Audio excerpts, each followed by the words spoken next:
Үзэгчдээ бид яг одоо цайз 16-аас Шархат хүртэлх зам дээр ирээд байна. Шархатын ард иргэдийн дагуу бид энэхүү сурвалжлагыг та бүхэндээ бэлтгэн хүргэж байна. Улаанбаатар хот маш олон машинтай. Тэдгээр машинууд та хүрээд захаас машиныхаа техник тоног төхөөрөмжийг бэлтгэхээр явдаг байгаа. Өөрөөр хэлбэл энэ зам Улаанбаатар хотын хамгийн их ачаалалтай замуудын нэг гэж хэлж болно. 2008 оноос хойш энэхүү замыг засварлаагүй юм байна. 2008 онд улсын хуралд нэр дэвшсэн дэвшигчид бүгдээрээ мөрийн хөтөлбөртөө энэхүү замыг засварлана гэж гарч ирсэн байна.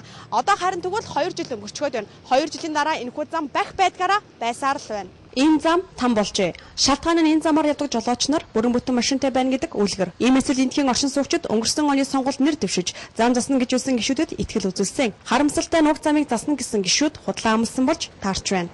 Тэгэл ер нь алтай гишүүн зэн голчлон алтай гишүүн бол эрийнхийг бүтээ хийн л гэж амлаж гарч ирсэн шүү дээ. Би ер нь хамгийн гол гишүүнд алтай гишүүн тань байна. Замаа маш яралтай янзлж өгөөч л гэж. Гэхдээ би бол сая дөнгөж заяасны 2 гар солиулсан. Одоо нэгдлийн гарыг би 40 мянга солиулсан. Тэгээд энэтэй нийлээд 80 90 мянган цас болтой. Манайх чинь одоо яг 1.90-д чинь юу штэ 53 минут явдیں۔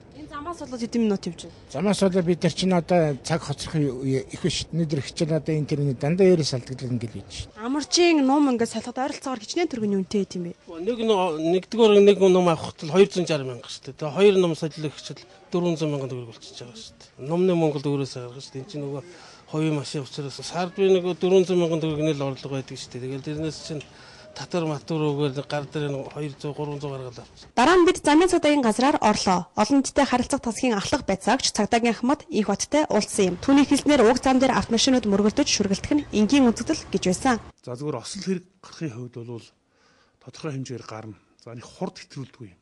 Яг тэр зам дээр бол хурд хэтрүүлэх нь бага. За дээр нь явган зочч нар одоо зам хөндлөн гарах боломжгүй болчихдог.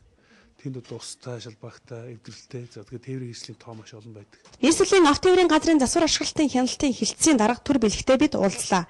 Тэрээр энэ замыг засах компанийг сонгохын тулд 2 удаа тендер зарласан. Гэвч аль алин шаардлага хангаагүй гэж ярьлаа. Түүний хэлснээр 3 дахь удаагийн тендерийн ялагч нь эх 7 хоног чалгарах юм байна. Цай 66-гийн авцсан бол ерөнхийдөө ашиглагдаад 20 гаруй жил болсон. Эвдрэл одоо бүтцийн эвдрэлд орсон юм байна. Нөгөө хуулийн хугацаа бас байдаг шүү дээ нөгөө гэрээ байгуулах тийм.